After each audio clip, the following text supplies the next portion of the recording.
Fala galera, beleza? Professor João Marcos por aqui. Tem sido um prazer trabalhar com vocês no curso de Física aqui do Educasd.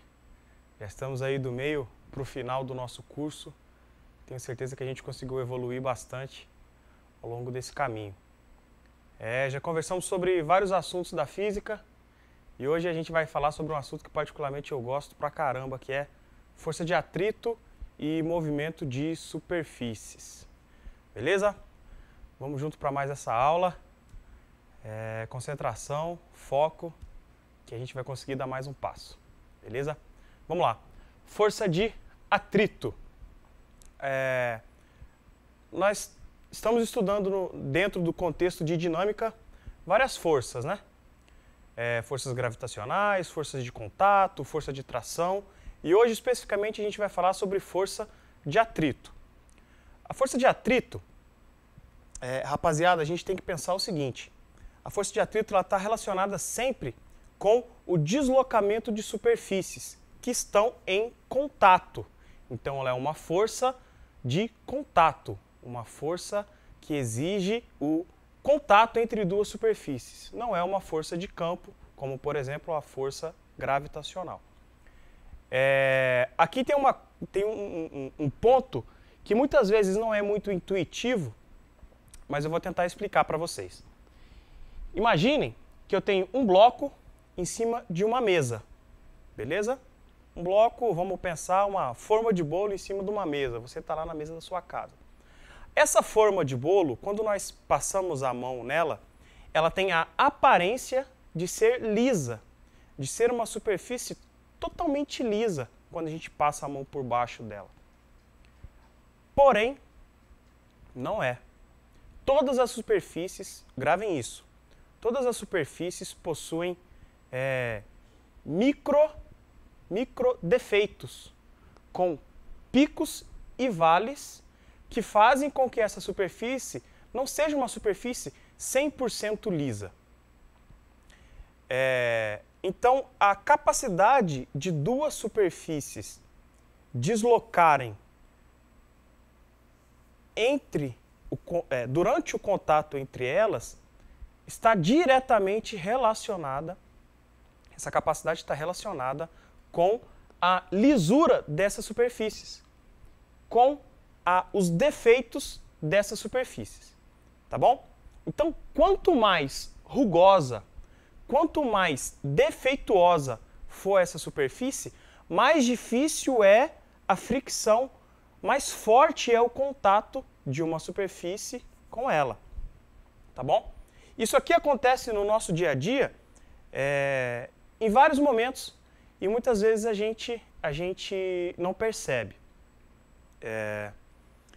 Um exemplo prático que eu vou dar para vocês agora é um carro na rodovia quando começa a chover. Você está lá no seu carro, tranquilo, a 110 por hora, numa autoestrada. Quando começa a chover, o que as normas de trânsito nos dizem? O que é intuitivo fazer? Reduzir a velocidade. Porque a pista fica mais escorregadia. Porque o pneu perde aderência com o asfalto. Mas por que isso acontece? Quando chove, os defeitos do asfalto que são naturais naquela superfície, esses defeitos são preenchidos por um lubrificante, nesse caso, a água da chuva. Percebam que aqueles defeitos, quando a gente olha com um microscópio, imagina um microscópio na superfície do asfalto, esses defeitos eram grandes, eu tinha picos e vales grandes que travam, que dão aderência para o pneu do carro no asfalto.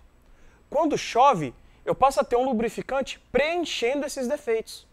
Então eu saio de uma superfície com muitos defeitos, eu saio de uma superfície rugosa para uma superfície lisa.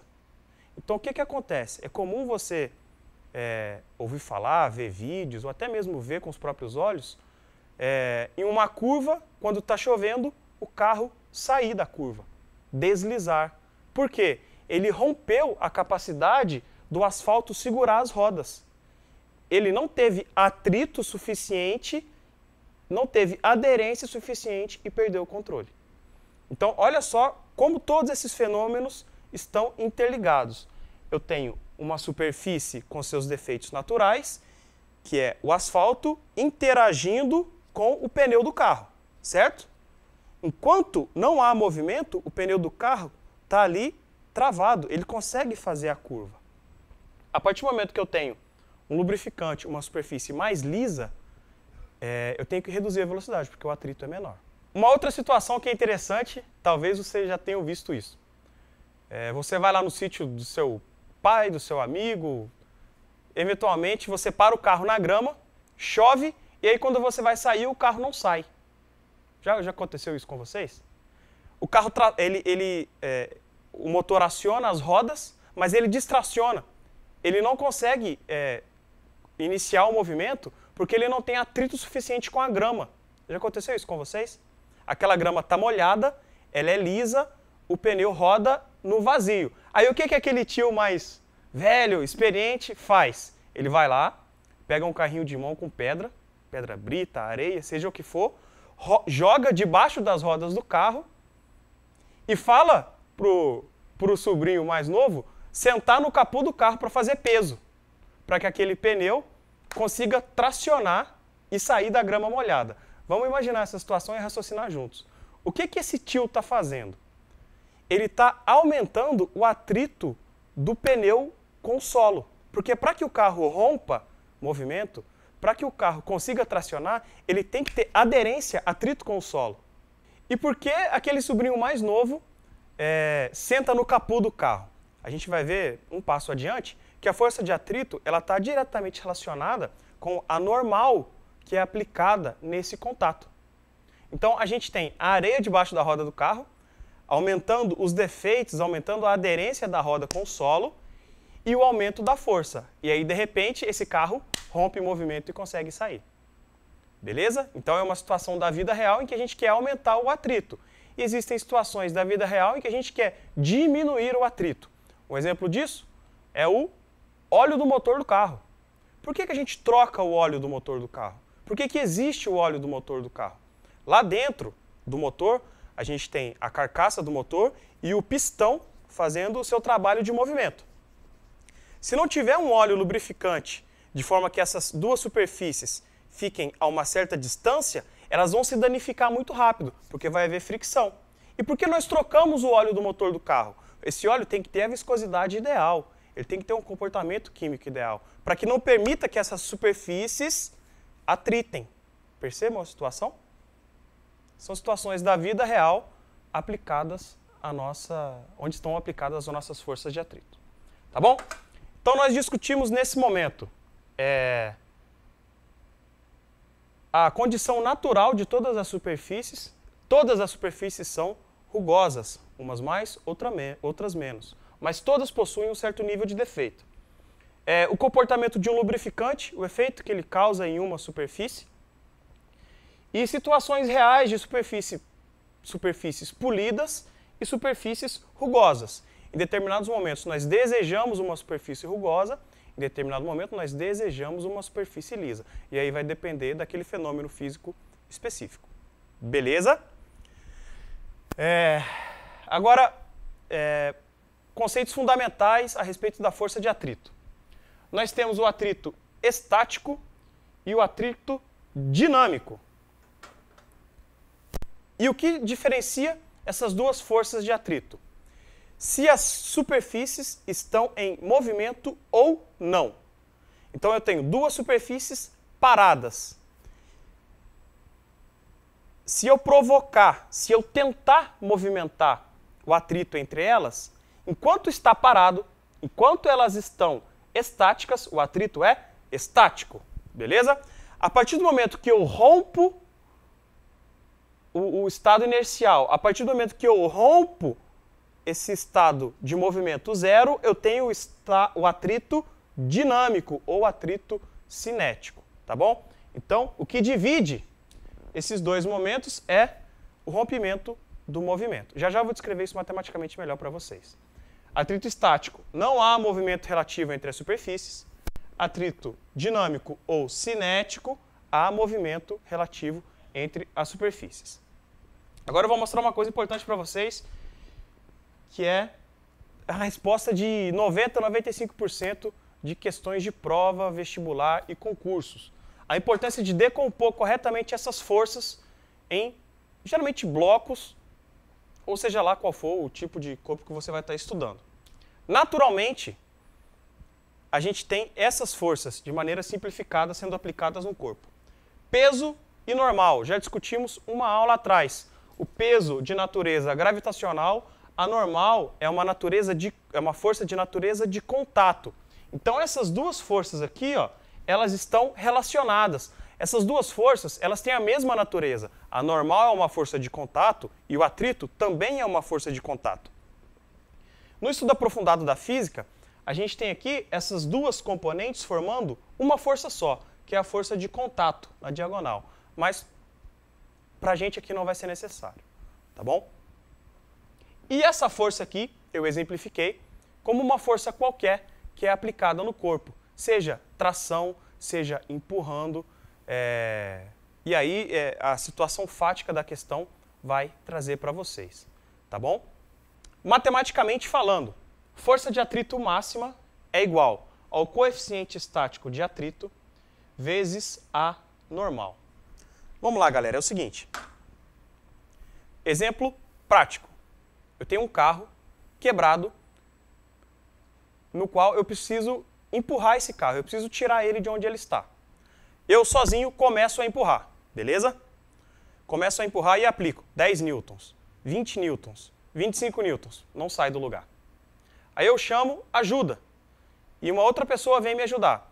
Eu aplico 10, 15, 20, ele aplica 10, 15, 20, somados nós temos 40 newtons. A partir de 40, o carro rompe movimento. Conseguiram imaginar isso? Vejam só. A gente tem um estado inercial até o carro sair do lugar. As forças vão se anulando. Então, eu tenho aqui a força de duas pessoas empurrando o carro e a força de atrito segurando esse carro, literalmente segurando esse carro. Eu aplico 10 newtons, a força de atrito aplica 10 no sentido contrário. Tá vendo aqui, ó? Aplico 20, ela aplica 20 no sentido contrário. Aplico 30, ela aplica 40 no sentido contrário. Aplico 30, ela aplica 30. Quando eu aplico 40, ela aplica 40, 40.1, eu rompo o movimento. Por quê? A gente usa o termo, eu superei a força de atrito. Eu superei o estado inercial. Eu consigo colocar esse objeto em movimento. Beleza? As questões vão jogar 99% a respeito disso. Você vai ter que equacionar de forma que a força que é aplicada para romper a marcha, para romper o movimento, seja igual à força de atrito. Quando a força que movimenta é maior que a força que segura, eu tenho um movimento. Tá bom? É isso que essa equação matemática quer trazer para a gente. Força de atrito máxima é o coeficiente vezes a normal. Esse coeficiente é uma constante relacionada aos materiais. Por exemplo, o atrito de aço com cerâmica tem um coeficiente. O atrito do pneu do carro, que é uma borracha, com o asfalto, tem outro coeficiente. Não se apeguem muito nesse número e na origem dele. Está relacionado com o tipo de material que é aplicado. E a normal, de onde vem a normal, galera? A gente já conversou sobre isso. A normal está relacionado com o peso. Com o peso. Aqui, geralmente, as equações matemáticas vão trazer a massa e a gravidade. Vai ser comum nós substituirmos a normal pelo peso. A força de atrito é contrária à tendência dos movimentos da superfície. Então, olha só. Se eu tenho aqui esse bloco, aplico uma força puxando esse bloco para a direita, a minha força de atrito está para a esquerda. Tá bom? Se eu empurro o carro, voltando no mesmo exemplo que eu dei para vocês, se eu empurro o carro para frente, o meu atrito está onde? Para trás, contrária à minha tendência de movimento. Tranquilo? Sempre contrária à tendência de movimento das superfícies. Mas pode ser que ele seja a favor do movimento do corpo como um todo. E aqui eu já vi várias questões sobre esse assunto. A questão vai falar assim, quando nós estamos andando, a força de atrito ela é contrária ao movimento do corpo. Não. Sabe por quê?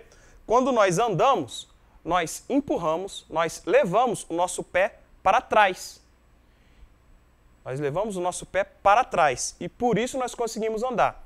Se o movimento da superfície do meu pé é para trás, para onde é o atrito? Para frente, certo? Lembra que o atrito é sempre contrário ao movimento das superfícies?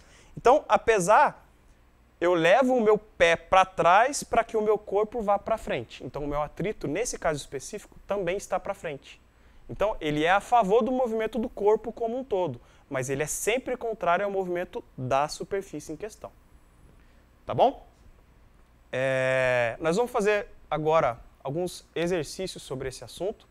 São, por enquanto, os exercícios mais básicos e conceituais.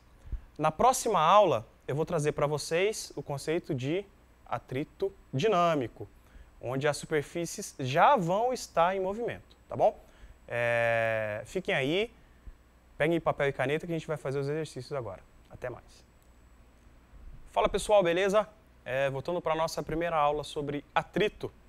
Vamos fazer agora 2 exercícios sobre atrito estático, beleza?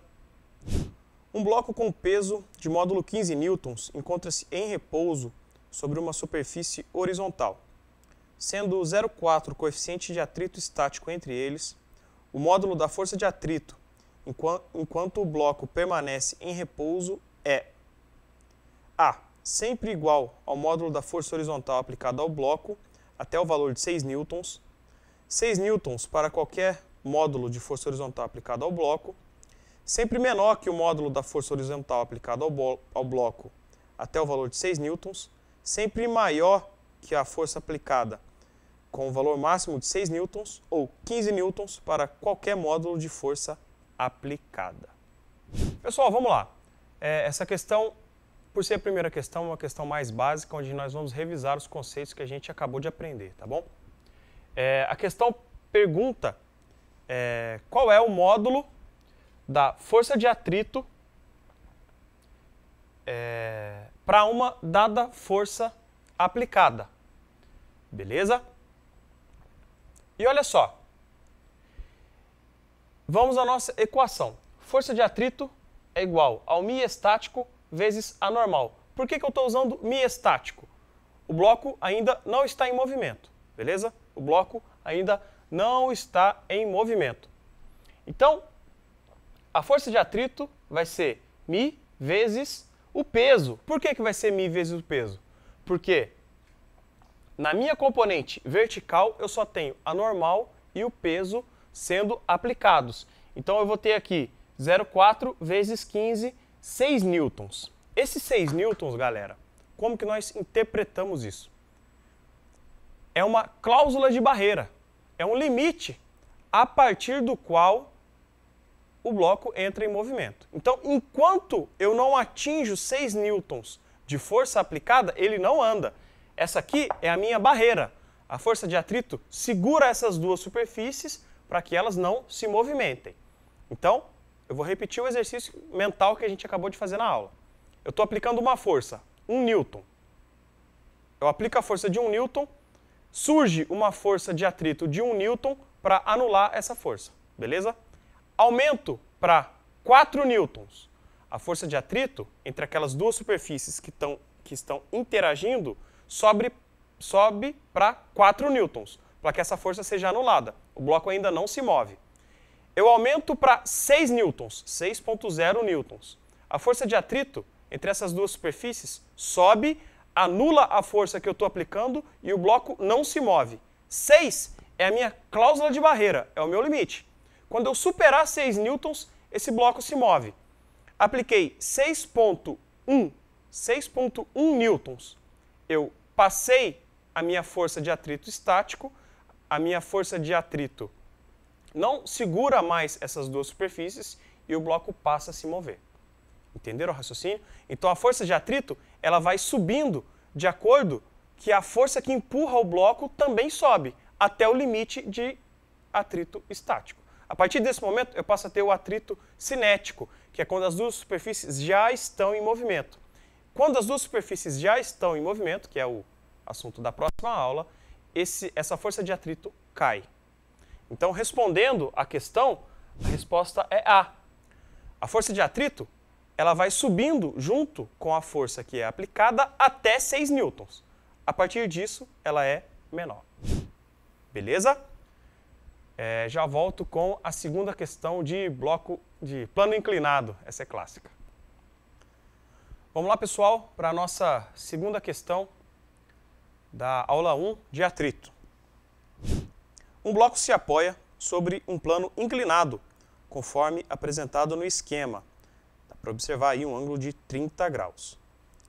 Se o bloco tem peso de 700 newtons, a menor força de atrito capaz de manter o bloco em equilíbrio sobre o plano é...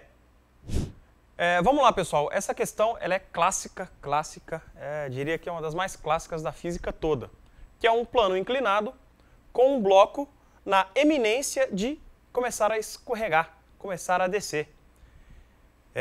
Olha só o que acontece. Eu tenho um plano inclinado e de acordo que eu vou inclinando o meu plano, eu faço um ângulo da vertical com a força peso. A força peso ela está sempre para o centro da Terra.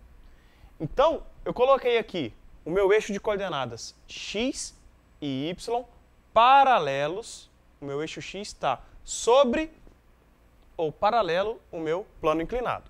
Beleza? A minha força peso começa a fazer um ângulo com o meu eixo y. Ok? Estamos juntos? O que a questão vai pedir? Ela pede para a gente qual é a força de atrito máxima para que até o bloco entrar em movimento. Ou seja, é aquela cláusula de barreira que eu acabei de explicar na questão anterior para vocês. Qual que vai ser a diferença? Eu tenho aqui uma decomposição de vetores. Eu tenho um ângulo, um plano inclinado, que está deslocando a minha força-peso do eixo x, y. Tá bom? Eu já coloquei aqui a decomposição de vetores, porque não é o foco dessa aula. Se restar alguma dúvida, dê um passo atrás, revise, porque é fundamental para resolver essa questão. A minha força-peso, ela está decomposta em peso no eixo y e peso no eixo x, tá certo? Eu trago esse eixo de coordenadas para cá e consigo fazer o meu balanço de forças de forma esquematizada. Se o bloco tende a descer nesse sentido, para onde está a minha força de atrito? Contrário ao movimento, lembra? A força de atrito sempre segura as duas superfícies que tendem a deslizar. Então, aqui, nesse sentido, está a minha tendência de movimento, a minha força de atrito está para cá, nesse caso, para a direita. Eu vou ter o peso em y, a normal perpendicular à minha superfície e o meu px, no sentido contrário à força de atrito. Para que esse bloco fique parado, estático, em estado inercial que a gente chama, tudo isso aqui, essas quatro forças têm que estar em equilíbrio. Elas têm que se compensar, se anular, beleza? Então, olha só, para que elas fiquem nulas, para que esse bloco não escorregue, não deslize, a minha força de atrito tem que ser capaz de segurar o meu peso no eixo x. As duas forças têm que se anular. Se isso acontecer, esse bloco está parado, tá bom? Então, peso em x vai ser igual à força de atrito. Beleza? A partir disso, a gente consegue resolver a questão. Porque, decompondo esses vetores, px é o quê? Px é seno θ, certo? Olha aqui, ó. A minha componente do vetor peso. Px seno θ é igual a força de atrito. Peso eu tenho, que é 700 newtons. Seno de θ, a questão me deu, é meio. Força de atrito igual a 350 newtons. Tranquilo? Galera, essa questão, ela tem pontos-chave para ser resolvida. A primeira coisa que eu já vi vários alunos errando, colocando o eixo de 30 graus do lado de cá. Mas veja bem, aqui é o conceito básico de decomposição de vetores. Esse ângulo, por simetria, não é esse ângulo. O ângulo do plano inclinado está aqui, tá tá certo? Cuidado para não trocar a posição do ângulo na hora de decompor os vetores. E, infelizmente, ainda acontece decompor errado. Usar a componente cosseno quando é para ter sido usada a componente seno. Tá bom? É isso, 350 newtons. Espero ter esclarecido um pouco mais esse assunto para vocês. Caminhamos mais um pouco rumo à nossa aprovação, rumo aos nossos sonhos, rumo a tudo aquilo que a gente almeja, tá bom? Na próxima aula, nós vamos conversar sobre atrito dinâmico. Vou trazer para vocês o gráfico completo da dinâmica de atrito e faremos exercício também. Um grande prazer. Até a próxima. Valeu!